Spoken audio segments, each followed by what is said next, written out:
Well, see, the 11th is the 11th memorial today, and it's always a bad day because most people are at work, so we don't get a very big crowd. But it's 11:15, and there's quite a few people here already. And we've got a load of children as well. It's a bit of a strange one, isn't it? Because we had the main one on Sunday, and then we've got another one today. I'm trying to get to mention all the memorials outside Christ Church because nobody ever goes there and they didn't even know they existed. Good morning, everybody. Thank you for coming this morning to share our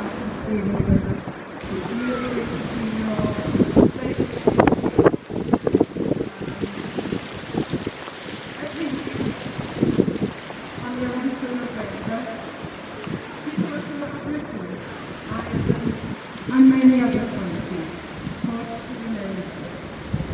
And this is the original Martin the end of the First World War in 1918 has become a permanent symbol.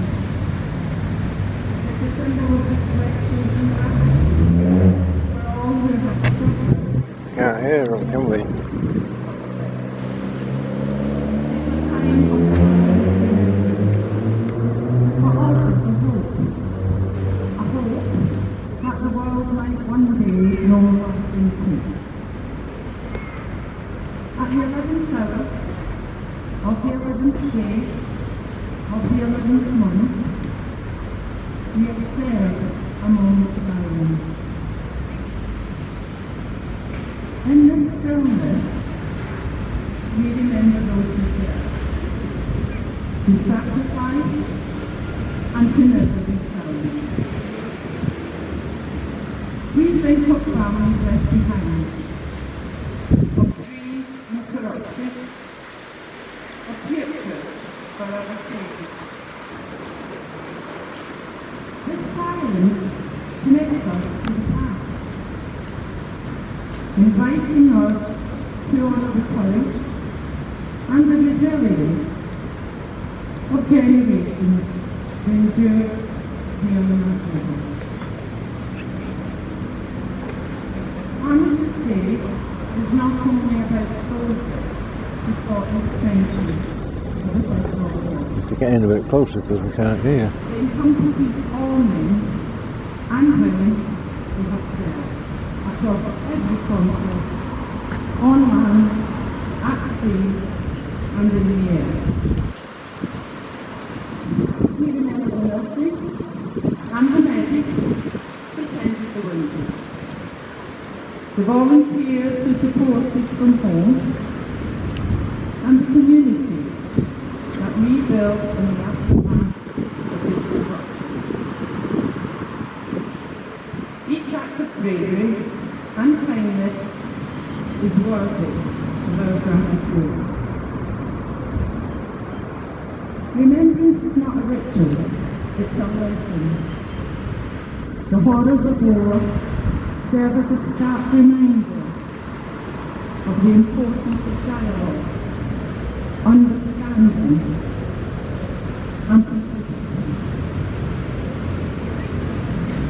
As we lay wreaths and lay poppies, let us remember that Armistice Day is also about the future. It's about carrying forward the torch of peace, ensuring that the sacrifices of the past will not be vain. Each of us has a role to play in fostering kindness, respect, and unity. Let us hold in our hearts the memory of those who have gone before us. As we stand together in silence, may we be inspired to live each day with gratitude, courage, and a dedication to peace. Bless and forget. Thank you. But I'd just like to remind you that over in the front of Christ Church there are small memorials. might be worth going and having a look sometime today. I'm reading the poem. Please wear a poppy, the old lady said, and held one forth, but I shook my head. Then I stopped and watched, to see how she fared. Her face was old and lined with care, yet beneath the scars the years had made, there remained a smile that refused to fade. A boy came whistling down the street, bounding along on his carefree feet. His smile was full of joy and fun. Lady, he said, can I have one? As she pinned it on him, I heard him say, why do we wear the poppy today? The lady smiled in her wistful way and answered, this is Remembrance Day. The poppy is the symbol to the gallant men and women who died at war. And because they did, we are free. That's why we wear the poppy, you see. I had a boy, about your size, with golden hair and big blue eyes. He loved to play and jump and shout. Free as a bird he would race about. As the years went by, he learned and grew, and became a man, as you will do. He was fine and strong, with a boyish smile, but he seemed to be with us such a short while. When the war broke out, he went away. I can still remember his face that day, when he smiled at me and said, goodbye, I will be back soon, please don't cry. But the war went on, and he had to stay. All I could do was wait and pray. His letters told of an awful fight. I can still see it in my dreams at night. With the tanks and guns and the cruel barbed wire, and the mines and bullets, the bombs and fire. Until, at last, the war was won. And that is why we wear the poppy, son. The small boy turned as if to go, then stopped and said, thank you, lady, and good I know. That really sounds like an awful fight. Oh, son, did you come back home all right? A tear rolled down each faded cheek as she shook her head, but she didn't speak. I slunk away, head bowed in shame. And if you were me, you'd have done the same.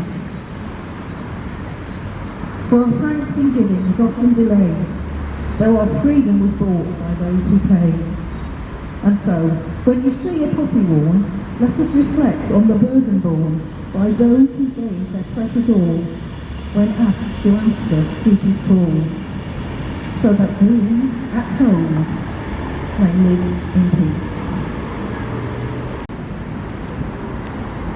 They shall grow not old, as we bitter length grow old. Age shall not weary them, nor the years hinder them. At the going down of the sun, and in the morning, we will remember them.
When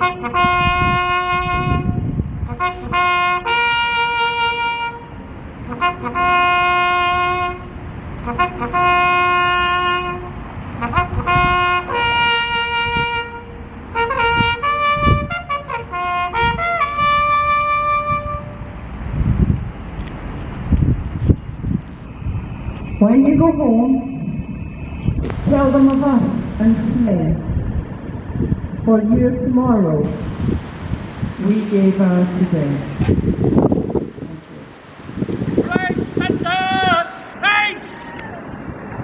I would now like to commence with the replaying, and I'd like to start with the Mayor of Crewe Town Council, Sally Graham. Thank you.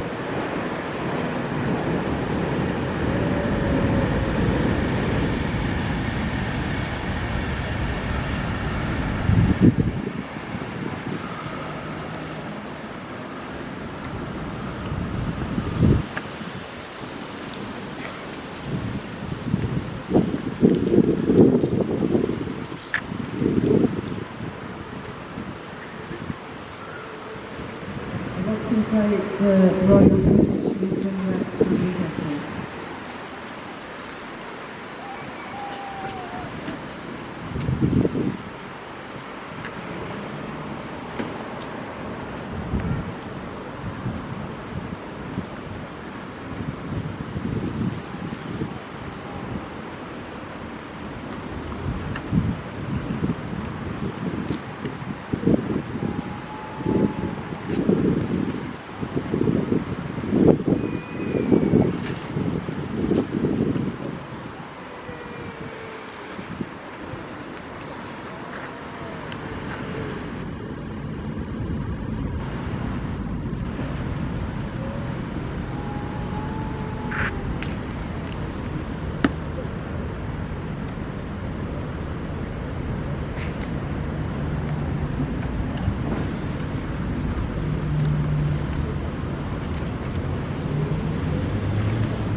I'd now like to invite any school to have a read they would like to know.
I'd now like to invite any members of the public to have a read or a thought they would like to.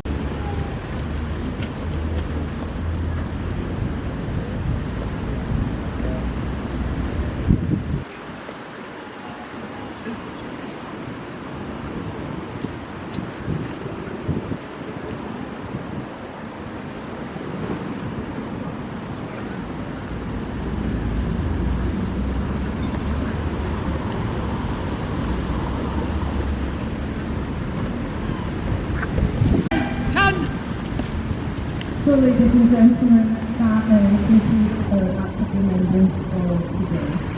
I'm now likely to join with God Speak King.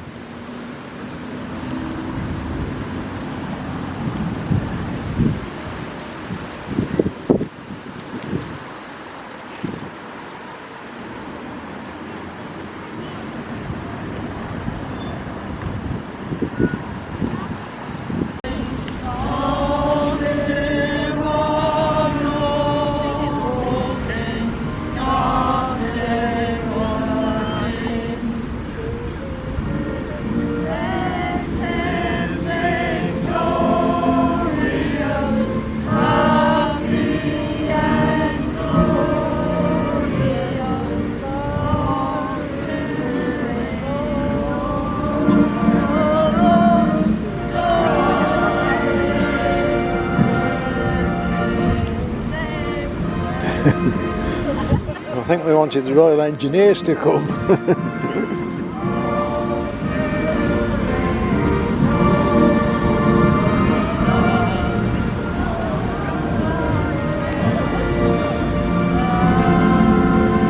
Royal Engineers have fixed it.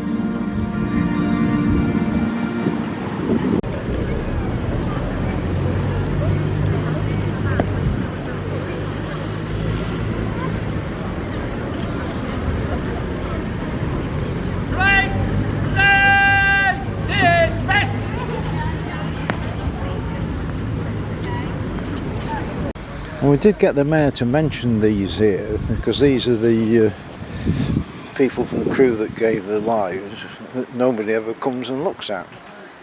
Well, at least we got the mayor to highlight it.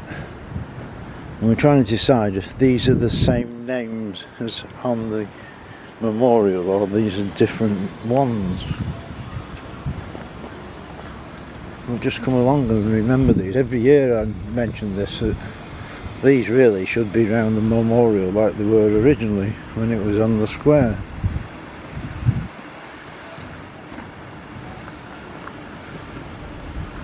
These are all people from Crewe. So come and have a look. See if you've got any relations.